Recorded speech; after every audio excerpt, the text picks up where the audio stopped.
PLO state is a deadly danger to world peace because it is the surest guarantee of increased terrorism and war, however noble the idea may sound. I call now, as my first witness, Mr. Benjamin Nitay. Mr. Nitay, welcome to the Advocate. Thank you. Glad to be here. Mr. Nitay is a graduate of MIT. He is an Israeli, and he is a man who has written widely on this question before the House tonight. Mr. Nitay, is the issue of self-determination the core of the conflict in the Middle East? No, I don't believe it is. The real core of the conflict is the unfortunate Arab refusal to accept the state of Israel. And I think, as was mentioned earlier, for 20 years the Arabs had both the West Bank and the Gaza Strip. And if self-determination were, as they now say, the core of the conflict, they could have easily established a Palestinian state then, but they didn't. When did the issue arise then? Well, for 20 years, we didn't hear a word about self-determination. And in fact, what we did hear, those of us living in the Middle East, was about driving the Jews into the sea. Now, after 1967, under the leadership of the PLO, the hardline strategy shifted to adopting a moderate, dressed-up slogan, which now talked in terms of first a secular democratic state and then replaced it with Palestinian self-determination. But what this really means, contrary to what Mr. Aruri said, about 1977 being a changed year in the PLO's objectives, let me quote you what the PLO Information Office said in a Dutch paper in 1977, in May 5th. 77? May 5th, 1977, yes. The statement was very simple. Our objective remains the destruction of the Zionist state of Israel. So let's keep in mind that what we're talking about here is not the attempt to build a state, but to destroy one. Do the Palestinians have a right to a separate state? Well, Mr. Ajami has been talking about human rights. well, I think that no, I don't think they do, but I think that it's quite instructive that the Palestinians who are invoking the right of self-determination, which is an attribute for separate nations, themselves are the ones who define themselves as part of the Arab nation. Now, no one is denying that there are Palestinian Arabs. There's a very distinguished Palestinian Arab sitting right next to me. But the Palestinians themselves, in the Palestinian National Covenant, the very first article, say that the people of Palestine, quote, are part of the Arab nation.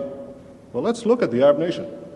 It has 21 states, an area roughly the size of the United States, and 1/6 of the entire world's wealth.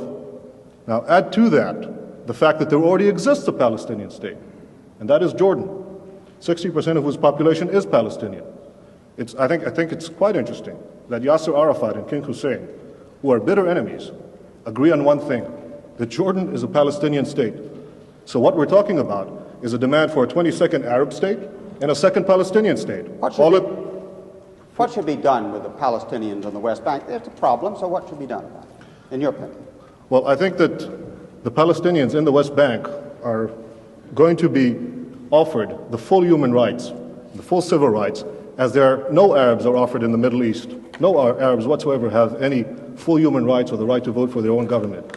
Those Arabs who lived in Israel in the pre-67 boundaries are the only Arabs in the Middle East who offer that right, and I'm all in favor of having the same Arabs living in the West Bank and the Gaza Strip being offered such a right in the final peace agreement. Can we have peace in the Middle East?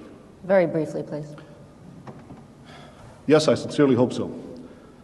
Look, I'm 28 years old. I've had to defend my country in 2 wars and in many battles. Nobody wants peace more than Israel.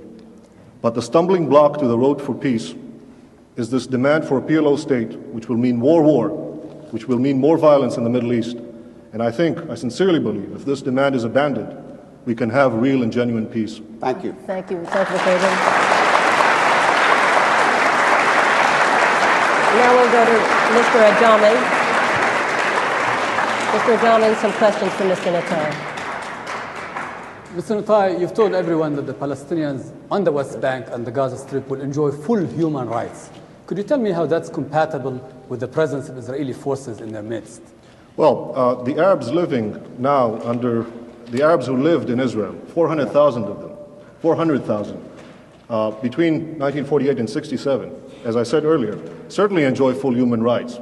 And as I said, they're the only ones. I'm not talking about the Arabs in Israel. I'm talking about the Arabs on the West Bank and the Gaza Strip. If you let me, I'll answer your question, Mr. Ajami, please. The Arabs living in Israel are the only ones who are entitled to vote for their governments, the only ones who have representative in a parliament in the entire Middle East.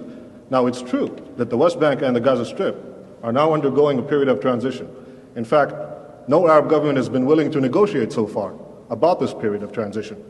And I think that when this transition, when negotiation period is ended, there is no reason why under either Jordanian citizenship or Israeli citizenship, these Arabs will not have the full human rights, the right to vote for their representatives, as the Arabs in Israel do, as hopefully all the Arabs in the Middle East will do someday. Mr. Nitay, does the State of Israel itself accept that the people on the West Bank and the Gaza Strip have the right to vote on whatever future they choose? Well, Mr. Ajami, I just outlined that in the event that this negotiation process will continue, I'm sure that what we're talking about is in fact eventual citizenship of some kind, either Jordanian or Israeli or in any other arrangement in which these people will certainly vote. Mr. Nitay, you've given yourself the right to determine that you are an Israeli, but you've also given yourself the right to negate the other entity, which I think is not somehow consistent with global practice at this time, is it? Mr. Ajami, I have never rejected another entity, nor have I ever declared my intent to destroy it, least of all the Palestinian Arabs, who I fervently want to live in peace with. All I'm saying is that it is the Palestinian Arabs themselves, their leaders, Arafat, Muhsin, who Morris Abrams quoted earlier, Farouk Kadumi, the number 2 man in the PLO, these are the ones who say they are part of the Arab nation. These are the ones who say they already have a Palestinian state. There is no right to establish a second one on my doorstep, which will threaten my existence. There is no right whatsoever. Okay, Mr. Nitay,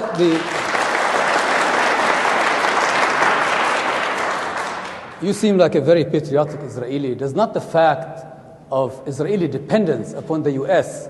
in order to maintain its occupation on the West Bank and the Gaza, does this not trouble you at all? Mr. Ajami, you asked me as a patriotic Israeli, and I'll answer as someone who has fought in the Middle East. One of the things that I think is unique about Israel, in terms of all America's allies, is that it is perhaps the only one who has taken care of itself so far. And I would think that America, in fact, it's not a one-way street, Israel taking from the United States.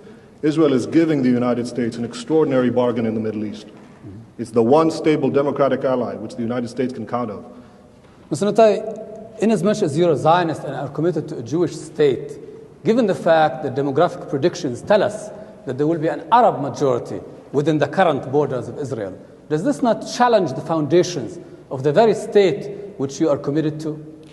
I know of the latest population figures, that actually show a decrease in the Arab birth rate, particularly in the West Bank and the Gaza Strip, as a result of the higher education and the universal education for women that didn't exist prior to Israel, prior to 1967.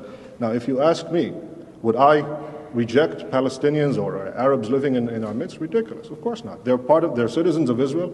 If they... No, I'm talking about the West Bank and Gaza. You see, we're still going back to the core of it. Yes, I agree. Whatever will be the final arrangement, these people should be free to multiply as they wish. I think that it is written in the Bible, multiply and be fruitful. I think these people should have that right. I'm not going to start enforcing a birth control program under any circumstance. Thank you. With that biblical injunction, I will turn to Mr. Abram. One more question to Mr. Nitay. Mr. Nitay, since the subject is what should the United States do, may I ask you if you could summarize why, in your opinion, the United States should oppose the creation of a PLO state? I think the United States should oppose the creation of a Palestinian state for several reasons. The first one being that it is unjust to demand the creation of a 22nd Arab state and a second Palestinian state at the expense of the only Jewish state. I think it also would defeat the hopes of those moderate Palestinians who genuinely want to reach a peace accommodation with Israel. Thank you. Mr. Ajami, another question. Mr. Nitay, as someone who would say that you believe in democracy, do you believe that Israel can continue as a garrison state and still remain a democratic state? Mr. Ajami, either you didn't hear what I said before, or for your benefit, I'll repeat it again.